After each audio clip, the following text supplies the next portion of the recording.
welcome to the Too Much to Say podcast, episode 2. Here to talk about Ready Player One. I am joined by my lovely wife, Heather. Ross will not be joining us today, so we're going to be just breaking down some stuff about Ready Player One. We saw it about a week ago, and Heather actually had some really cool insights on it, so we're going to talk about that today. But first, to go into the weekly random, if you couldn't tell, we're from Atlanta, and we recently got tickets to go see Hamilton. We were one of the lucky few who sat in a queue and an hour and got a fairly reasonably priced. All things considered. Yeah, reasonably priced tickets to go see Hamilton. I mean, they're like nosebleed, but. But we'll be in the room where it happens. So. Yeah, yeah, I'm pretty hyped. I mean, you know, Lin-Manuel Miranda won't be there, Leslie Odom won't be there, but good cast, good solid cast though. I'm looking forward to seeing more from them. and we didn't not get tickets like Yeah. like a bunch of other people, so We'll take seeing it over not seeing it. So agreed. So when is that? June 1st, June 1st. So 8 p.m. a month and 3 weeks, somewhere around there. We'll start counting the hours, I'm sure. So that's exciting. That's coming up. As for the rest of the week, I meant to do the shout out last week to John Oliver because his stuff is essentially always fantastic.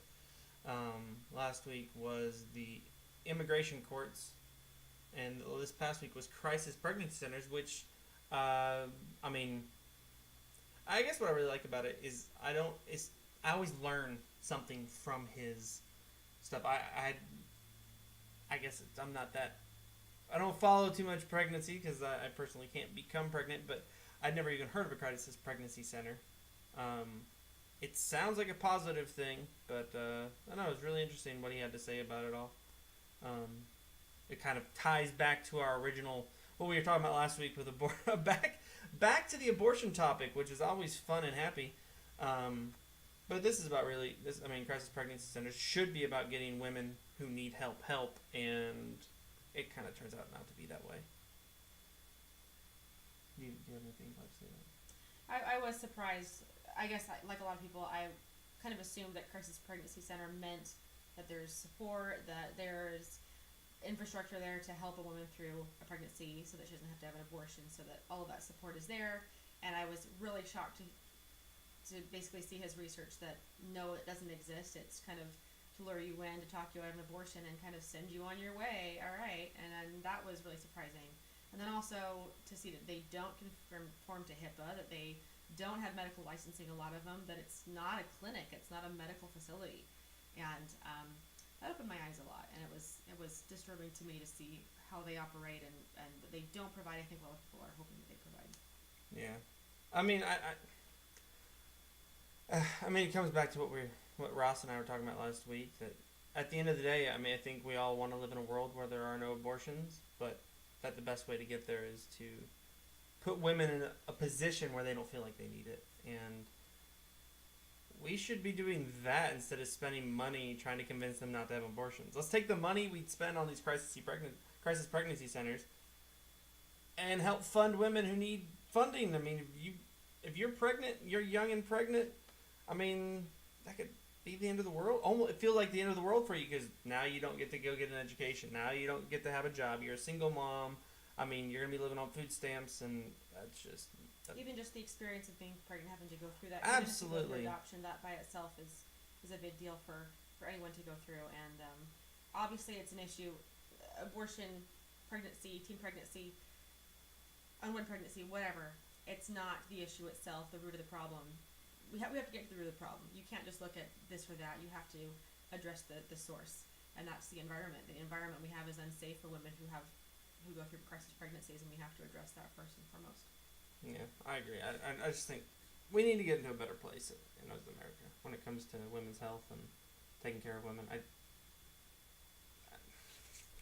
don't know. I don't get it. I don't understand how we got to this place where half of the half of the people of our country are sort of treated as second-class citizens, and and we have men telling women how to choose how they should live their lives, and as a man, I find that reprehensible, and I think that it needs to stop.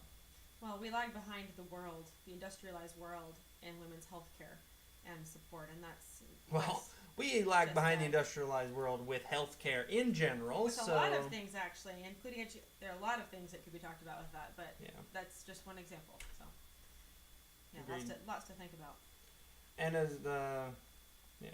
so I check it out, John Oliver, Crisis Pregnancies. Probably don't even need to tell you that, but all this stuff's good.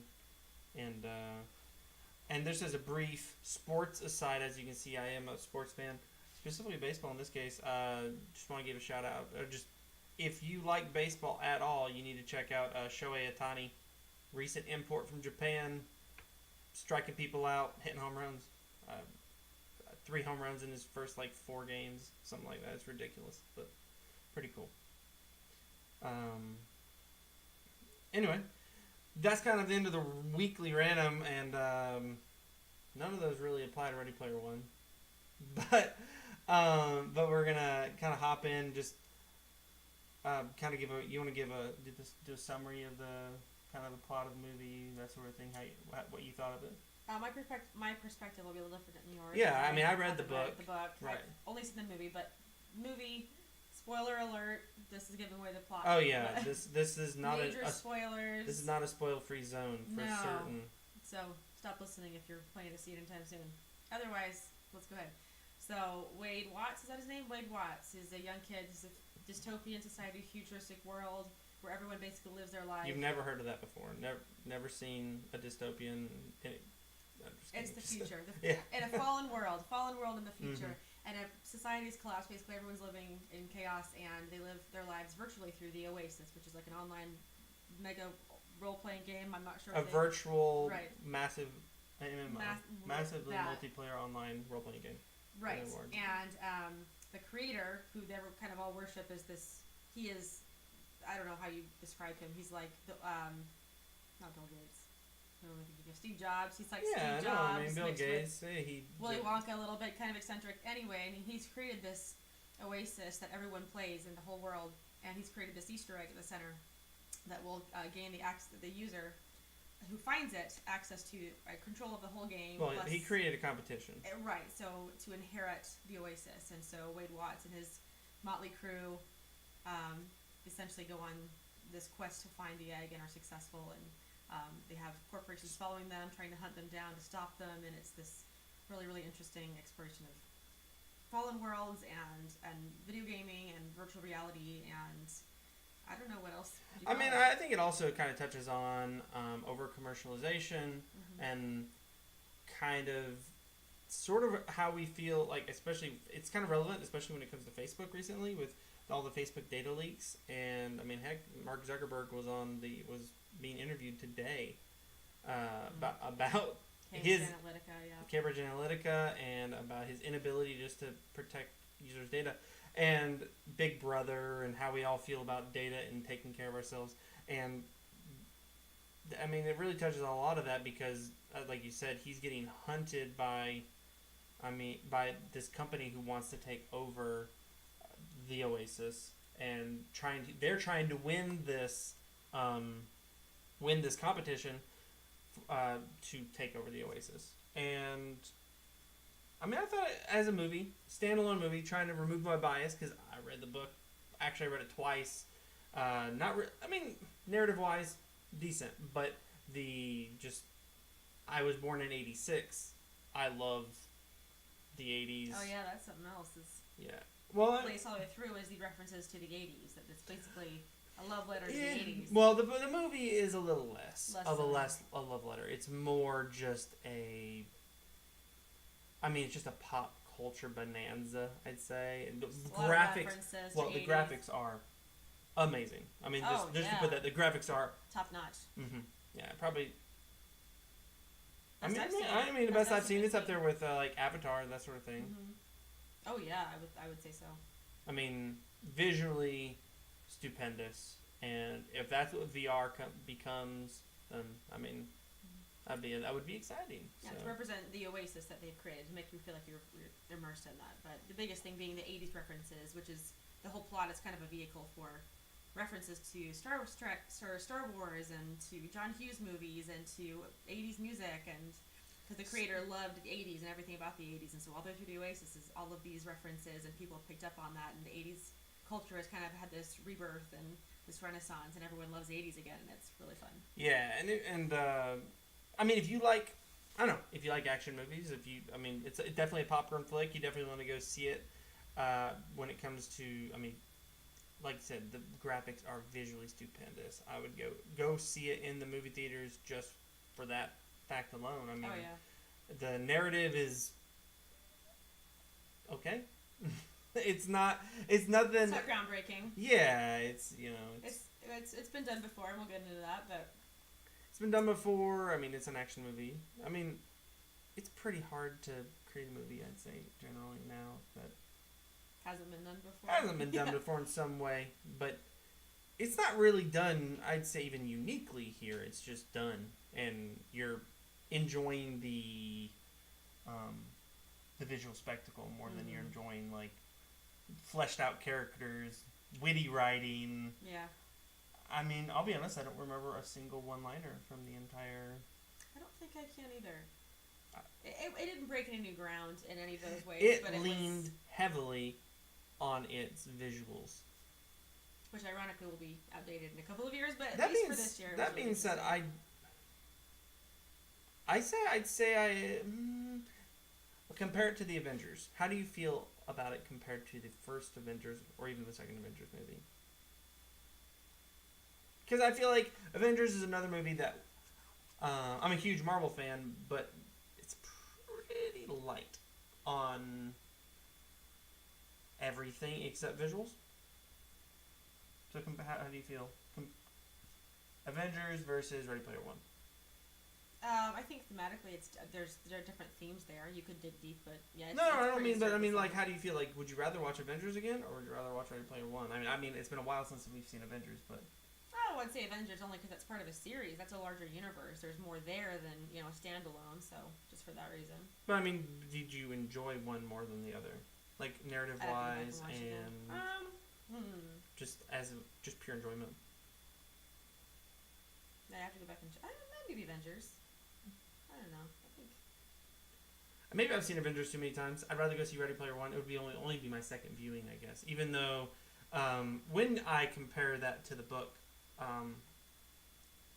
the book is infinitely, in my opinion, infinitely better than the movie. I mean, that's kind of the way it always is. But this one, there is so much just 80s porn almost in the book. Like, it takes you back to Atari. It takes you back to the old Japanese monster films. It takes you back to the music. I mean, it leans heavily on these, whereas the world created in the... I mean, I felt like they tried to blend the 80s with now. I mean, if you watch the movie, you're going to see Halo. You're going to see World of Warcraft. You're going to see you'll see tons of today's pop culture infused with the old, and you don't get that almost at all. I mean, Iron Giant is prominently featured, and I think it gets mentioned in the book. It's one of many robots he can choose in the book, and he doesn't choose it. He chooses a completely different robot. That was like a Japanese robot that I don't even think I'd heard of it, but like I said, I feel like it's so much more 80s nerd culture than the movie is. And also the final twist, I won't ruin the book. The final twist at the end of the book is far cooler than the movie. There's no real twist at the end of the movie. I felt like at the end of the movie I was just... I mean, I guess I'd read the book, so it's hard for me to say I knew everything that was going to happen, essentially, which I should, but I was waiting for this twist to happen, and it never happened, and I was very disappointed. So, my recommendation would be to see the movie, then read the book. That way, you don't have the plot ruined for you, because the movie will not ruin the plot of the book at all for you, because the book, like... I mean, after watching it with Heather, I couldn't even tell her about the book because I would ruin the book for her. that, I mean, they're two separate things completely. Like the movie has 3 challenges, the book has 6 challenges. The like he doesn't even live in Ohio. He lives in Oklahoma, and he never even meets his friends until the end of the book, in real life. And it's there's a lot of good things. I do like the final overarching message about this movie that's about virtual reality, MMOs, escapism. I do like the. I like that it had a message. That, I mean, I liked it. Surprising message. Yeah. Yeah, I mean, it's this movie that's again. I mean, the whole point is to be an homage to nerd culture, and to MMOs and to the '80s, and yet the message at the end of the movie was, maybe you should not spend all your time online and in virtual reality. In the words of Dumbledore, it's not due to dwell on dreams and forget to live, which is exactly what the creator says at the end of the movie, that you got to live your life too, and make something of yourself, and don't just live for fantasy.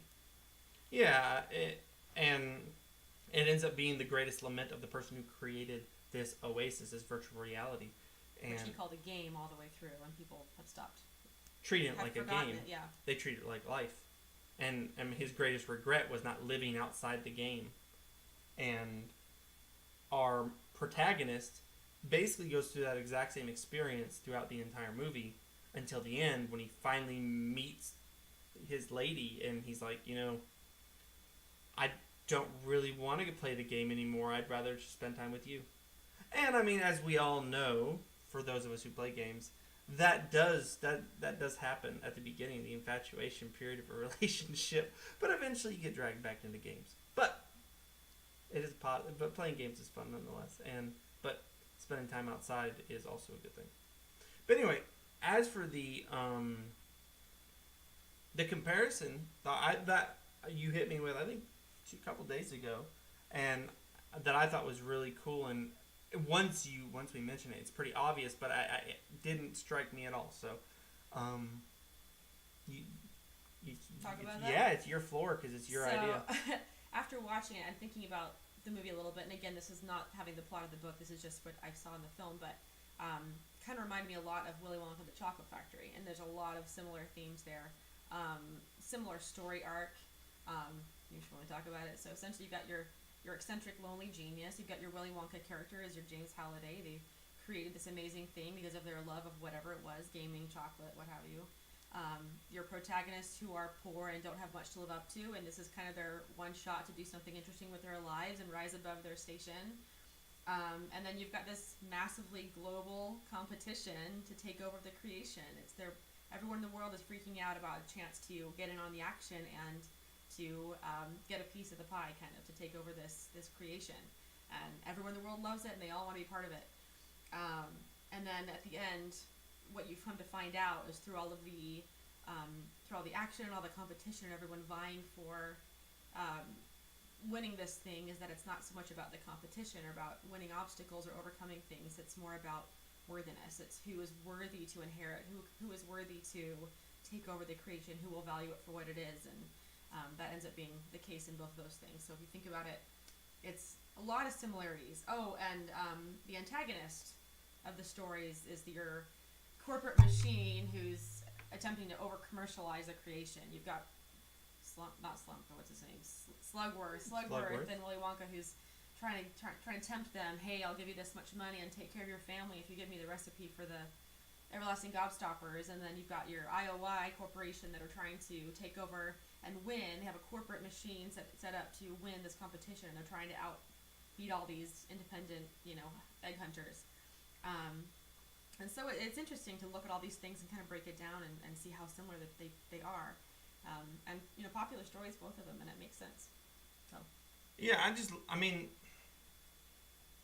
like that comparison from it's actually insane to me how similar they are. Like Charlie and the Chocolate Factory, really.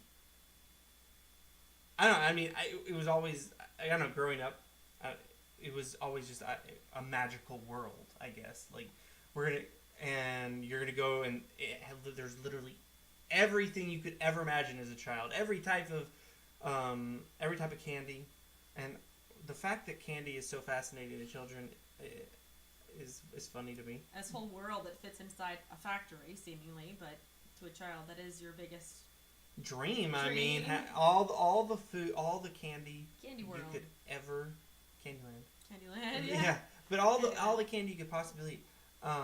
And that's essentially what the VR world, the Oasis, and I mean a lot of again, the MMOs that we live in, people play today, that's what they are to us. They are these candy lands. I mean, it's different type of candy, but and here they are being invited to come visit. I mean, there are some differences here, but they're coming to visit, but also a chance to win it. I do think one of the big differences between the two story arcs is that Charlie and the Chocolate Factory never really admits Willy Wonka. fault. Charlie and the what? Willy Wonka. Oh, you mean the story? I see what you're saying. The story. Yeah, the story, the movie. Charlie and the Chocolate Factory never admits that there's any problem with what they give out. There's no problem with the world. It's a perfect world, and all these people aren't worthy of it. Whereas Ready Player One, it spends the entire movie telling you how awesome this world is, but then kind of pulls the rug from you at the end and says, it's all fake. At the end of the day, you don't want to just live in this virtual world. There's nothing real about what you're doing. Like at the end of the word of caution in there. Yeah, at the end of the day, it's saying, hey, go live your life. Go. I mean, I think the greatest revelation at the end to the book's a lot different because in the book, Wade doesn't meet his friends until the end of the movie in real life.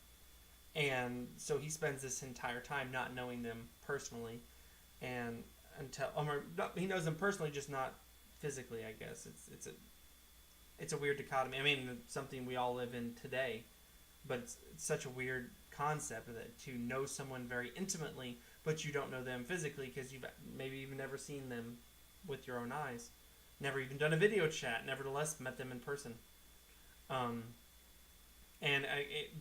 it tells you, do that. Like, it's great to play these games. Playing games is fun. But they're fake. At the end of the day, we all have to realize they're fake, and that the relationships we make outside of the games will mean more to us. Or even if we make them in the games, that we need to take them out of the games and bring them into the real life with us. Because that's where it's really going to matter. That's where we're really going to be able to benefit. I mean, as an avid gamer, I agree. I mean, I love every type of game imaginable, and am guilty of playing hours and hours of video games, but I just really like the way they go about it. I feel like they slip it in. It's not preachy. It gets a little obvious at the end of the movie, but it that's a nice twist too, though. You get to the end of the story, and by the way, the takeaway is, I think that even goes so far as James Halliday goes so far as to say, I hope you enjoyed my game, and it really puts things into perspective, that this is what it was created to be, not to be a virtual reality, not to take the place of your everyday life, not to be some fantasy that you live your life in, but to be something to be entertaining, and to really... Yeah, I really like how it, like, I don't know, kind of a bait and switch kind of thing. Like, you think you're coming in to watch this movie, that's just about video games, and it's a celebration of video games and pop culture and all this. That's what I thought it was, yeah. And then at the end, it's like, hey, this off's all freaking awesome, but you should probably spend time with your loved ones outside. And yeah, that's like the best thing. As the other thing I thought was really interesting, the difference between Charlie and the Chocolate Factory and Ready Player One is that in Charlie and the Chocolate Factory, Charlie is inherently a better person than everybody else. pretty obviously a better person than at least all the other kids that are Yeah, around yeah, him. all the other kids. Well, not. I mean, almost everybody. I mean, even Willy Wonka, like, he seems a bit vindictive. Like, he has obviously his priorities in many ways right, even though he's selling candy. That I mean, um, which again they don't even say, hey, yeah, they don't even say chocolate's bad for you at the end of Yeah, you've won a lifetime supply of chocolate. Make sure to eat your vegetables too. Like there's no disclaimer there. It's just good for you. I mean, that would it'd be trite and whatever. Yeah. I mean, this is one is. I don't know. It's interesting. Like Charlie and the Chocolate Factory is about chocolate, about sugar.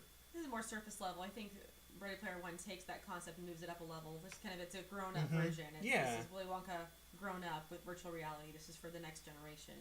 Yeah, this is the next. I mean, this is a mental sugar. Yeah. Like this is and with by going after that, you're able to kind of dive in deeper because they're able to deliver that message of, hey, this mental sugar is not everything. I mean, I don't know how you deliver that in Charlie and the Chocolate Factory. Show a big steak and say, hey, steaks are good too. And they are. They are. He shows you his fridge and it's got, vegetables in it. I don't know. Yeah, I like, at the end, Willy Wonka, I like lettuce and tomatoes. Make sure to eat your fruits and vegetables, kid. Yeah, I don't know how they really accomplished that, but, and they didn't, so I guess not. But yeah, I think Ready Player One allows you to dive in, and let's just kind of be a little deeper to tell you, hey, give you that message of, hey, this is virtual reality is just that, it's virtual. But another difference is that I felt like, especially in the movie, there's not really any difference between Wade and his friends as a level of worthiness. As being inherently better or than anyone else Yeah. around them. Yeah. Like they're not why didn't H win it? Because he's not our protagonist? That feels bad. Wade's kind of every guy, and he just happens to be, the one who takes it. Versus Charlie in Willy Wonka the Chocolate Factory, and he's the one who's good. He's the one who's honest. He's the one who has integrity. It's yeah. Difference. He's the one at the end of the day. He gives back the gobstopper. Not gonna sell the secrets to Slugworth. He's kind. He's selfless. Yeah. He's obviously the worthy candidate versus Wade, who just happens to be the every average Joe who wins it all, and not much difference between him and anybody else. But I mean, yeah, like so you have Wade and you have H and what's his lady's name? His lady, at the end, Artemis, yeah. And you have Shoto and Daito and Shoto.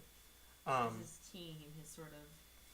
And in the books, they do a lot better job of kind of like bringing them together and then why they're together and how it's kind of the five of them versus IOI. But again, in both book and movie, there's not, hey, Daito, like, Wade is better than H and Artemis and Daito and Shoto.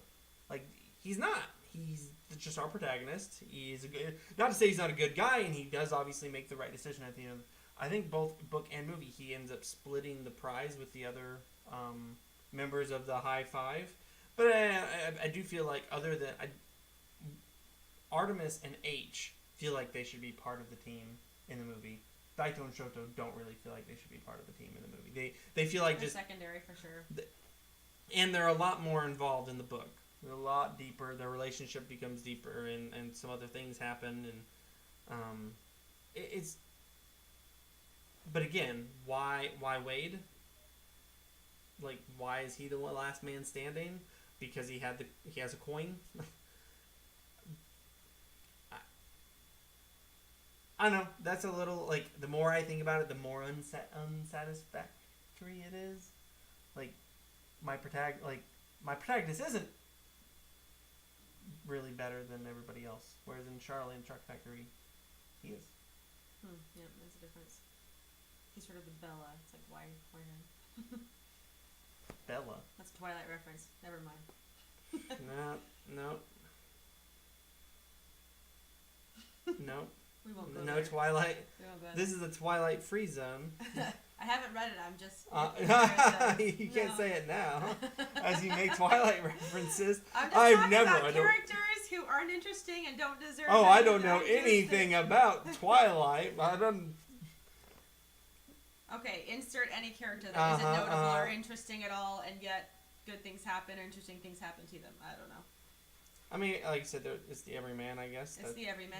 It's a character that any person can jump in and put themselves into. You can put yourself into their shoes. That's the whole point. If they're different, if they're unique, if they're extraordinary, then it's hard for you to relate. But if it's somebody you feel like, this could be me, you can put yourself into their shoes, and I think that's the point. Is that better? I know. I mean, I agree. I mean, I guess that's what Wade is. I don't know. It doesn't sit well. Like like he is our main protagonist, but he's not the only protagonist. H is a protagonist. Artemis is a protagonist. And in the movie specifically, you don't get to know him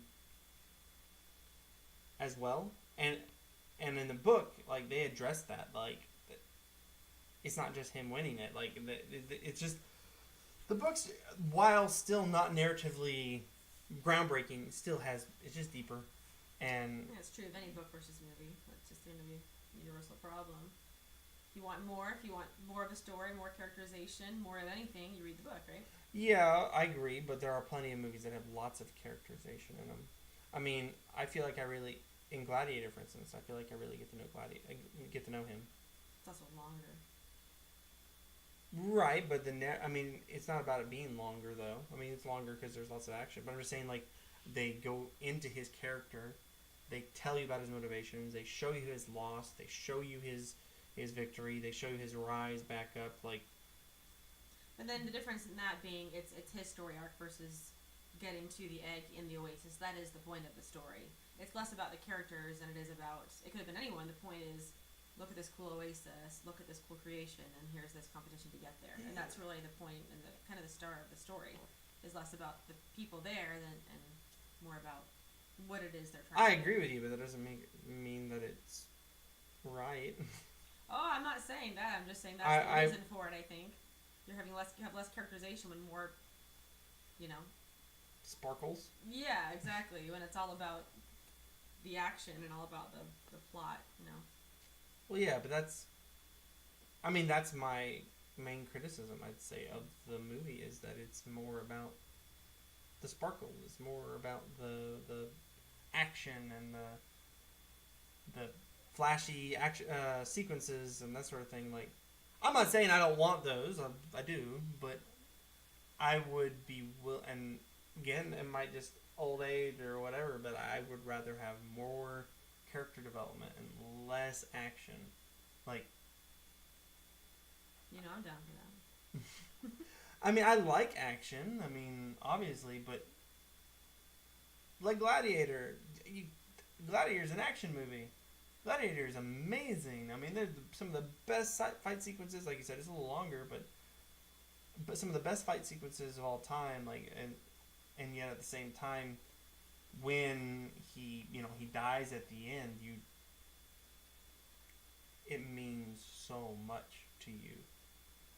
Like how he dies and all that, the way he kills the emperor, like that means so much. If you haven't seen Gladiator, you should see it because it's awesome. It is. Well, I won a Best Picture, so obviously. Yeah. We're talking. Yeah, but I mean, winning Best Picture. Here. I mean, I'll say this: if an action movie wins Best Picture, that generally means something. Like, winning Best Picture doesn't mean that much, but if you're an action movie and you win Best Picture, that's usually pretty significant. Well, it's one of two genres. You have your big blockbuster movies. Well, that fit within that category. Hold on here. Well, good characterization, good production value, big blockbusters like Titanic, Avatar, Gladiator, Best Picture. Ben-Hur, if you're looking back in time. And then you've got your kind of character films. Your kind of grittier, more independent kind of films that the Academy loved. Academy Award. That's really your two categories of Best Pictures right there. And that's a whole other discussion, but... This year it was Fish Sex. that won. Shape of Water. Moonlight last year, which was the whole. Another character study. I haven't seen it. From what I've heard, a character study. A tortured soul, someone with a lot of issues. I mean, the year before that, acting, the year before that was Spotlight, Birdman. Those are both 12 Years a Slave. I mean, a lot of characterization films. I mean, look at the 2000. Is this all 2000? No, all the way to the 2010s. Okay. You have Spotlight, Birdman, 12 Years a Slave, Argo. Character study again. Got a little bit of action there, but The not Artist, much. The King's Speech. They're all character yeah. films. That's what I mean. Like, if you see a movie that is a action flick and it wins, that means something. I mean, you're going back to 2003. It means there's a lot of production, really, really high production value. It means usually a long or really developed story arc. It means a lot of people involved generally, like a really big, you're talking Lord of the Rings, Titanic, that sort of thing. And it also Titanic's means not an the action there film, too. though. Yeah, it's a disaster flick. It's kind of I'll agree. It's just a. And that one went on production value. It was not on acting. It was not on story arc. It was not no ground was broken there. It was all about the costuming and about the music and about the visual editing and all of those things that come together to make it collaboratively a great film. That's, you forgive the other things because everything else about it was so good. I think that's the case for a lot of movies like that. So. Yeah, I mean, you're going back until, I guess 2003 was Lord of the Rings. 2007, No Country for Old Men. Yeah, it's pretty rare. Gladiator 2000. Chicago was a production value. That's true. Beautiful Mind was. That was a character study. That was character study, and it's a really good movie. $1 Million Baby. Character. You take a Slumdog. The Hurt Lock. I didn't see it. Hurt Lock. That was action though. I mean, it was to some degree. That was like. Yeah, it's kind of like. Didn't that movie win it? It doesn't look like it did. The war movie with Tom Hanks and Saving Private Ryan. Saving Private Ryan. Did it not win? I don't know if that won. It lost to Shakespeare in Love to 1998. Huh. I actually did know that won. Titanic. Huh? I did know that actually. Shakespeare in Love, 98. That it beat, but not that it beat Saving Private Ryan. I knew that was Best Picture. I didn't know what year Saving Private Ryan came out. I know. I'm saying beat up. That's interesting though. It's interesting because Saving Private Ryan's like. That's like the war movie to see. But yeah, it was like a critical hit when it came out. It was, which doesn't necessarily mean an Oscar, but there's clearly criteria the Academy uses, whether it's conscious or not. There's obviously these criteria that get used to determine Best Picture. What's Best Picture material? And it's all of those things that we talked about. So. Yeah, but the point being that if an action flick actually wins, then it's gonna be a spectacular action flick. Character studies, that doesn't, in my opinion, doesn't always mean that it's gonna be. No. I think a character study doesn't mean anything. Like, if it wins Best Picture, it probably is well done, but that doesn't mean that you're going to actually enjoy it, I guess is what I'm trying to say. Like, I'm trying to think if I can find one on here. I mean, I guess I like The King's Speech. Argo was good. But I don't really want to see fish sex, so I'm not going to see. I don't know if I'll see Shape of Water. That's, Even if you edit that thing, it's like, 3 minutes long again? It's not about that. I just don't want to see. Like, it just sounds stupid. I don't know. But, yeah, that's kind of our take on Ready Player One. If you haven't seen it, like I said, I'd see the movie, then read the book. The book is better than the movie, but the movie, I don't know, visually spectacular. Narrative's a little light on narrative, light on character development, fantastic visuals, tons of pop culture references, which is still pretty cool. Yeah, that's pretty much it. Yeah. Yeah. got anything else you want to add? Any feelings you have on? I guess that was good. I don't know. On the movie, on anything else? I mean, you're the one who wanted to talk about the movie, so. I think we pretty much did. We digested pretty much everything. It was good. It's worth seeing for sure. Worth seeing. Probably won't own it. It was entertaining. A lot of hype about it, and it was interesting. It'd still be pretty good on the projector, though. It's true. I mean, visually amazing. Probably it'll win some visual awards for the. Yeah, no, probably win some like best visual. Visual editing, visual effects. Visual effects. There I'm like, why? No, not yeah, visual effects. Probably win best visual effects, I would imagine, but. It's up there. They'd be up there, yeah. I mean, they're the best visual effects I've seen. So. No, that's true. We've got 8 months, but yes, I think it's up there. No, I mean, but they're the best I've seen. Maybe ever. Yeah. That's saying something. I mean, Lord of the Rings had amazing visual effects. Avatar had amazing visual effects. I mean, it's pretty lofty to say, hey, this movie is the best visual effects I've ever seen. And, I mean, heck, Avatar probably held that title until this. When was Avatar? It was 2009? Yeah, that's 9 years. Like, yes, we are moving towards better visual effects overall. I mean, heck, Lord of the Rings visual effects were just stupendous because they used bigatures. And, I mean, that was 2003, 2001, 2, and 3. And you're hard-pressed to find a movie with better visual effects. And that's just because they didn't use CG. They used... Which is the cheap way out. Yeah, well... cheap. Relatively speaking, cheap, sure. It's the chintzy way out. I mean, anything that's done with all CG is just the easy way out. I'll disagree that it's the easy way out. If you do it poorly, it's the easy way out. Like, visual effects artists are just that. They are artists. Like, and you could see that in this movie, that the art of it's just beautiful. I mean, that's somebody... it's like if you had me illustrate something, it would look like complete garbage.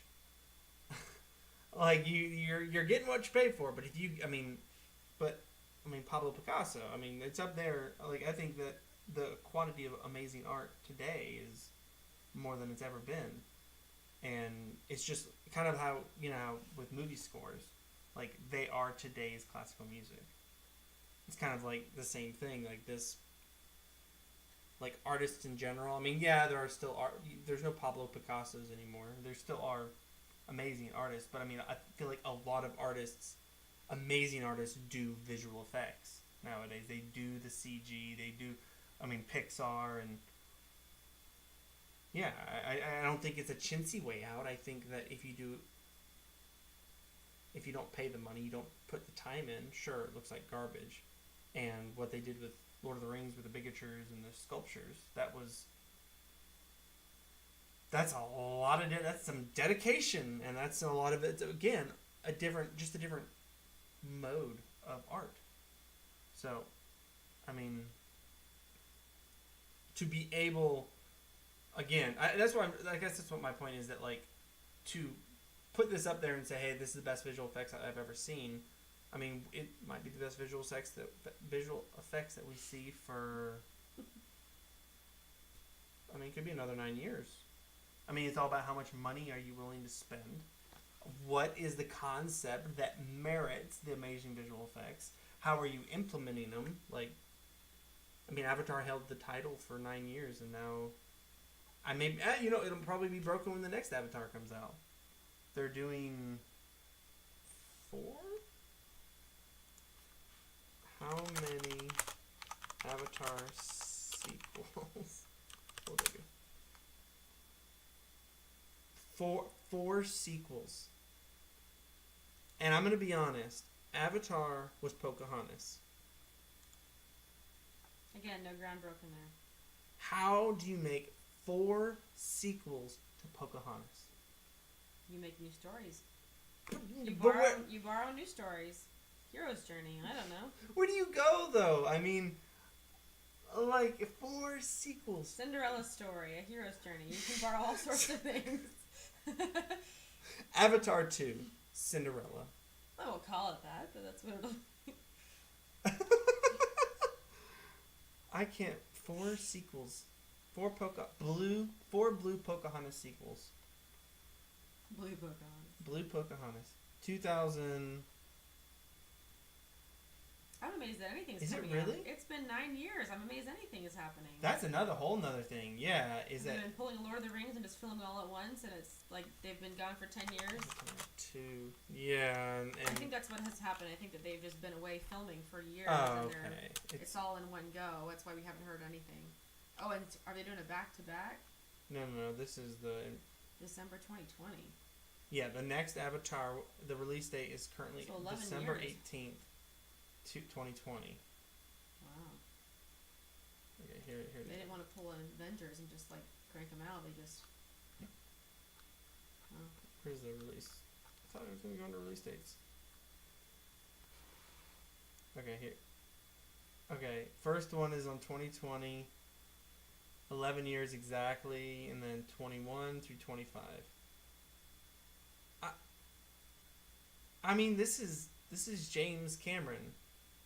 This isn't like some unknown director making sequels to a single film. I mean, they like 4 sequels to Avatar. I mean, there'd be 4 sequels to Titanic. Like, I don't know. That's fascinating. I think I really do. I really do find the fact that we're going to have 4 sequels to Avatar just absolutely fascinating, and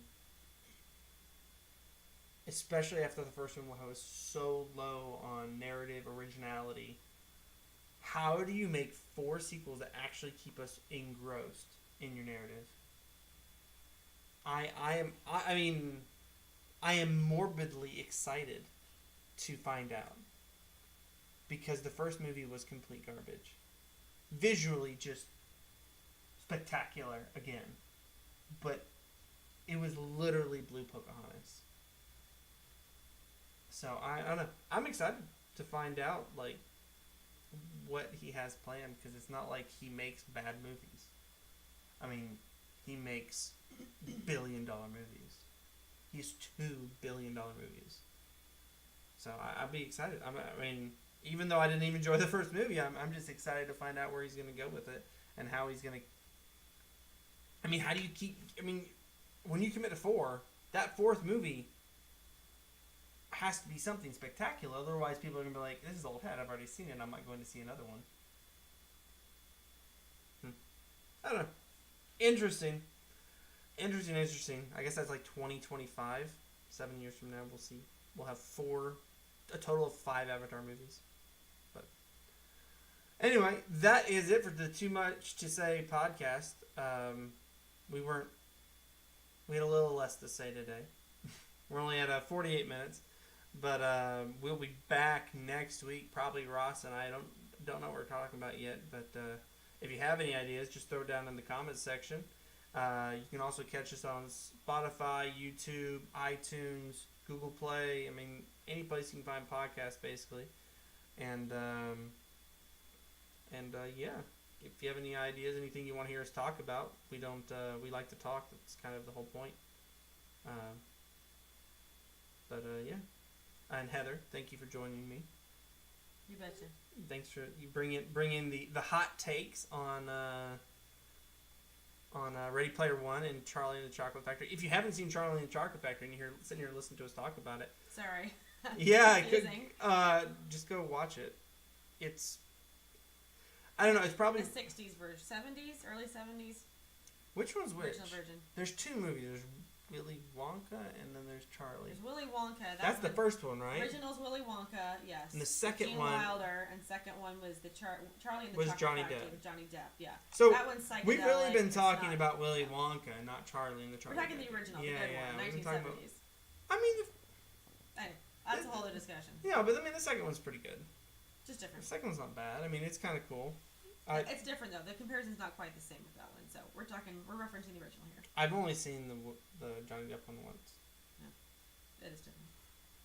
Visually, it's really cool.